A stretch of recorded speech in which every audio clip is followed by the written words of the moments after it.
دل ہے وہ دل جو تیری یاد سے معمور رہا، دل ہے وہ دل، ہاں ہاں دل ہے وہ دل، ہاں ہاں دل ہے وہ دل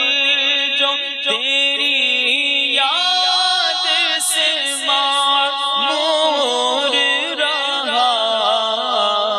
سر ہے وہ سر، ہاں ہاں سر ہے وہ سر جو تیرے قدموں پہ قربان گیا میرے آقا، سر ہے وہ سر جو تیرے قدموں پہ قربان گیا۔ انسان کے لالچ کی کوئی حد نہیں، صبح سے لے کے شام تک بندہ اپنے نفس کو راضی کرنے پہ لگا ہوا ہے، اور اس کے علاوہ کوئی اس کی سوچ نہیں۔ نفس پرستی، ہوس پرستی، آپ کو پتہ ہے کہ یہ ایک سمندر ہے، اس کا کنارہ کوئی نہیں ہوتا۔ بندہ خواہشات جب لے کر چلتا ہے نا تو بندہ ہی ختم ہو جاتا ہے، اگر وہ زندہ رہے تو خواہشات آگے سے آگے بڑھتی ہیں۔ ایک بادشاہ تھا یحییٰ سلطان، تھا تو بڑا سخی، لیکن سخاوت بھی کرتا تھا اور لوگوں پر احسان بھی جتاتا تھا کہ میرے ٹکڑوں پہ تم پلتے ہو، اگر میں نہ دوں تو تمہارا کیا بنے گا۔ ایمان والوں کو اللہ تعالیٰ نے سختی سے منع فرمایا، فرمایا لا تبطلوا صدقاتکم بالمن والاذی، کہ ایمان والو اپنے صدقات کو باطل نہ کرنا احسان جتا کر یا لوگوں کو اذیت دے کر۔ یہ بھی ایک اذیت ہوتی ہے کہ آپ نے بندے سے یہ کہہ دیا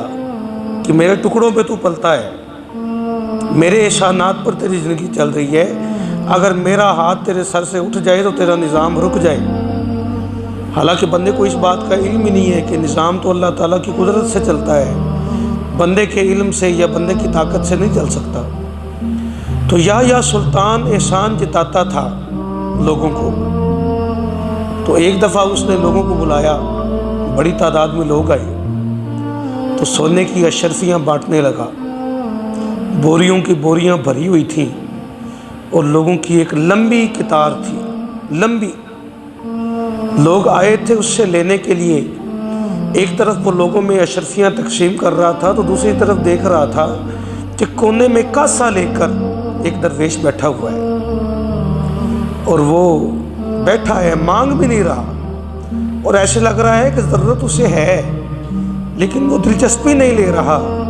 بادشاہ کی سونے کی اشرفیاں دیکھ دیکھ کر بھی دل نہیں چاہ رہا اس کا کہ یہ اشرفیاں میرے پاس آ جائیں۔ بادشاہ حیران ہے کہ کاسا اس کے ہاتھ میں ہے، ضرورت اسے آواز دے رہی ہے کہ تو بھی اٹھ کے لائن میں لگ اور بادشاہ کے سوالیوں میں کھڑا ہو جا۔ تو وہ جب لائن ختم ہو گئی نا تو بادشاہ نے درویش کو بلایا تو کہنے لگا کہ تیرے ہاتھ میں کاسا بھی ہے، تو بابا تو مانگتا کیوں نہیں؟ تو درویش ہوتے ہیں، ان کی باتیں بہت بڑی ہوتی ہیں، جملے مختصر ہوتے ہیں لیکن مفہوم بڑے بڑے لمبے ہوتے ہیں، سمجھنے میں انسان کی زندگیاں گزر جاتی ہیں۔ تو وہ درویش کہنے لگا کہ بیٹا تو میرے کاسے کو بھر نہیں سکتا، یہ جو پیالہ میرے ہاتھ میں ہے، یار پیالہ کتنا سا ہوتا ہے، لیکن درویش کی بات کو نہ آپ سمجھے ہیں نہ وہ بادشاہ سمجھا کہ تو میرے پیالے کو نہیں بھر سکتا۔ بادشاہ کہنے لگا بات بے فکر ہو جا، پیچھے بوریاں پڑی ہیں، بہت اشرفیاں ہیں، میں بھر دوں گا تیرے کاسے۔ جب کاسا آگے کیا، سلطان یحییٰ اپنے دونوں ہاتھوں سے اشرفیاں اس کاسے میں ڈال بھی دیتا ہے، پیالے میں اشرفیاں جاتی بھی ہیں لیکن پیالہ بھرتا کوئی نہیں۔ بادشاہ اپنے عمل میں مصروف ہے، پیچھے بوریاں خالی ہوتی جا رہی ہیں، یہاں تک کہ آخری بوری رہ گئی، اور مشیروں نے کان میں کہا کہ بادشاہ اب تیری عزت کا مسئلہ بن گیا ہے، اب ذرا خیال کر، تھوڑی عقل کر، اب بابے کے آگے جھک جاؤ، اس سے پوچھ کہ یہ کون ہے اور یہ پیالہ کیا ہے۔